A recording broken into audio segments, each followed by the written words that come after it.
everyone. Thanks for stopping by. Mary Makes the Call. I'm Mary, and I'm here every week during the college football season talking about what happened last week, the games I'll be watching that are coming up, who won, who lost, and everything in between.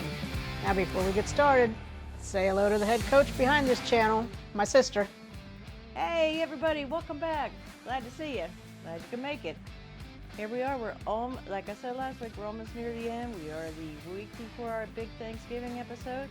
And let's get started. Mayor, off to you. All right, thanks, Laura. Now, again, before we get started, it's time to talk about the elephant in the room.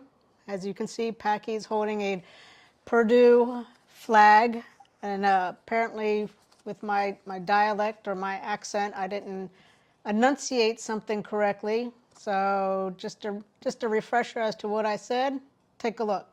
If they can get past Ohio State and beat them, then they should cruise on out of here, out of the season, being undefeated, because their last game is the 1-8 Purdue Boilermakers.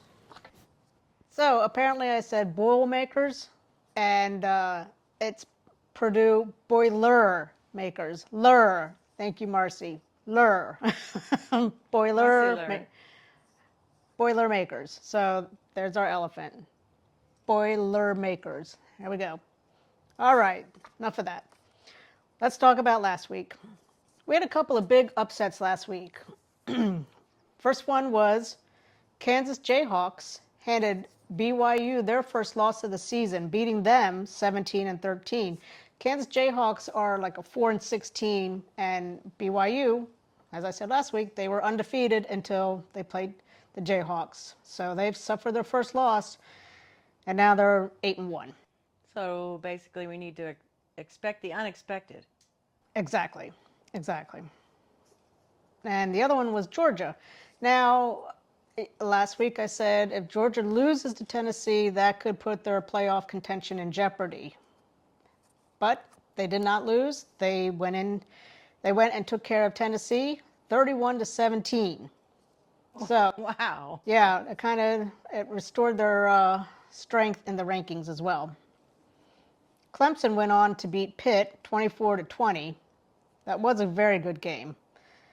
And here's a game that I didn't mention, and teams that I've never mentioned before, but I'm looking through the scores this week. University of New Mexico and Washington State. Washington State was doing really good, and they're still doing really good. They were 8-1, and University of New Mexico beat them 38-35. Wow, what a close game. Yeah, so they dropped to 8-2. But how often do you hear me speak about University of New Mexico? Never, because they're never doing really well. So that was a big feather in their cap. And their mascot is wolves or something? Lobos, I think that's what they're called. New Mexico Lobos. Does that mean wolves? Yeah. Okay. Yeah. Now, here's something else I said. Florida Gators and LSU. I made the call on this game. Take a look at what I said. Other big game, LSU and Florida. I wouldn't be talking about this game. Florida's not doing that great, but it is a big rivalry. It's been around since 1937.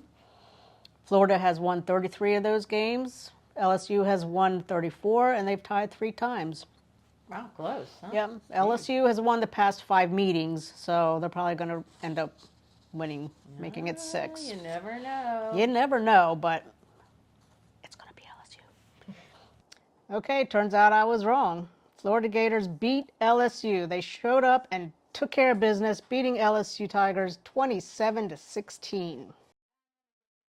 And let me just interrupt here and say, who was the one that said, well, you never know what's going to happen? Me. And who whispered, no, she was going to win. I stand corrected. I stand correct. I stand. All right, so that wraps up last week. Now the College Football Selection Committee came out with their rankings again on Tuesday. I'm not going to go through all 25 teams. I'll just list out the first top 5. Oregon Ducks remain steady at number 1, followed by Ohio State, Texas. Penn State holds number 4 slot, and Indiana Hoosiers rounds out the top 5. So Horton here's a Hoosier. Okay. See what I go through every day? Okay. All right. Coming up. Before we move on to coming up, here's your mid-show reminder. Go ahead and hit that like button. Hit that subscribe button for us, please. We'd really appreciate it. So coming up, Indiana. Now what did I just say here? I said Indiana Hoosiers rounds out the top 5, and Yes. Ohio State is ranked number 2. Indiana is undefeated. They go into the Horseshoe and take on number 2 Ohio State. This is going to be a very big game that determines if Indiana is worth all the hype they've been getting all season long as being an undefeated team. So it's going to, I know they don't want to lose this game, so it's going to be a very, very good game, one that I will sit down and watch. Then we have Ole Miss at Florida Gators. Wouldn't call out that game if Florida Gators didn't beat LSU last week, but they did. And they take on the 8-2 Ole Miss Rebels. BYU and Arizona State. I mentioned this game last week. This is going to be BYU's one of their bigger challenges, although it turns out Kansas Jayhawks was one of their biggest challenges. So this should be a really good game too. Colorado, 8-2 Colorado take on the Kansas Jayhawks. The Kansas Jayhawks just beat BYU, so they might be able to beat the 8-2 Colorado Buffs as well. We don't know. Colorado what? Buffaloes, Buffs. Buffs, okay. They call them Buffs. All right. So, and the week before, Kansas Jayhawks beat a 7-2 Iowa State Cyclones team. So, anything can happen, right, Laura? Well, I wouldn't say that, Mary. First of all, Cyclones. I don't remember hearing anything about Cyclones before. Okay. Undefeated Army goes into South Bend and to play the 9-1 Fighting Irish, Notre Dame Fighting Irish. So that rounds up the teams that are coming up, the big games I'll be watching. I'm not watching all of them, but those are the top 5 games that will really have my eye. Hey, Mary, I have a question real quick. So these games that they're going to be played this weekend, if like the top teams are like knocked or don't win, are they knocked out of it now for the end, or will there be more games to play where they can, they could? If they're not knocked out of it, it just moves them down in the rankings. So like NFL now, they have a bye week. The teams that do really well get the bye week while the other teams play. So 4 teams will have a bye. Well, and then the other 6 or whatever will play, and then the winners of those will play the ones in the bye. So, Oh, okay. so that brings us up to our trivia question. You want to remind everybody what you said last week, Laurie? Last week's trivia question was, there are 2 teams who refer to their stadiums as Death Valley. 2 different teams, 2 different stadiums, same name. Do you know who they were, Mary? I know who they were, yes. Who are they? They were LSU Tigers and Clemson Tigers.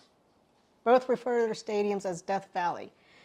And the reason being, back in the 1940s, the head coach of Presbyterian College, whenever he played Clemson, he took his teams up to Clemson. He always referred to the place as Death Valley because his team never won, never scored, always got whipped. And then he said, it's like we go up to Death Valley. It was also inspired by Death Valley National Park. And fun fact, Clemson University has Clemson University's cemetery that sits on a hill that overlooks the stadium. So death is there. Wow. Yeah. A little creepy, but that's okay. And then LSU, in 1959, the LSU Tigers beat Clemson.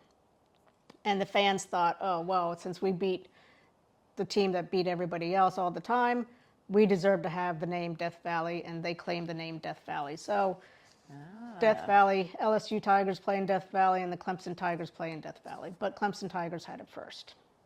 Well, there you go. There you go. Now you know. All right, so what's this week's, I remembered, what's this week's trivia question? We have a trivia question this week? Yes. Yes, we do. Now, when we're coming up to Thanksgiving and New Year's and all that, there'll be a number of bowl games happening. But this bowl game happened once in Dayton, Ohio. It was only played once. 2 teams played. I need to know what the name of the bowl was, what teams played, and what was the score, and when. How about that? How about that? So once, meaning there was a bowl game that just played the one time and they'd never played that bowl game again? Like we have the Cotton Bowl every year or Sugar Bowl every year. We don't have this bowl ever again. You'll never have this. I almost said the name of it. Quit trying to trick me, Mary. Okay, so this bowl existed only once. The team still went on to play other bowls, but nobody ever played in this bowl, and this bowl was never played again. There you go. All right, figure it out. Tune in next week for the answers. That's going to wrap up this. Well, hold on, Mary. Whoa, Lord, we got to. We're not done yet. Just a fun fact. Well, a lot of players after the games go out and do different things. Some go back to the room. Some go out and have a party. One player went to the library, believe it or not, and he went to the librarian and he said, "Do you have any books on paranoia?" And she looked at him and she said, "As a matter of fact, we do. They're right behind you." They're paranoid behind you. Someone's watching me. All right, well, that's going to wrap up this week. That's going to wrap up this week. Thanks for joining us here for another episode of Mary Makes the Call. Please hit that like button and hit that subscribe button. We only have a few more weeks before we're done here. And if you know of anyone who's making a positive impact or showing an act of kindness off the field, we'd love to hear about it. Please leave their name and the school that they attend in the description below so we can give them a shout out. We only have a few more weeks, like I said. We're getting close to Thanksgiving. Thanksgiving is next week, and that's generally the end of the season, but we'll have a few stragglers after that. But we're almost done here. So thanks for joining us. Have a great week, and we will see you next week. I'll be back then too. Have a great week. See you next week. Bye.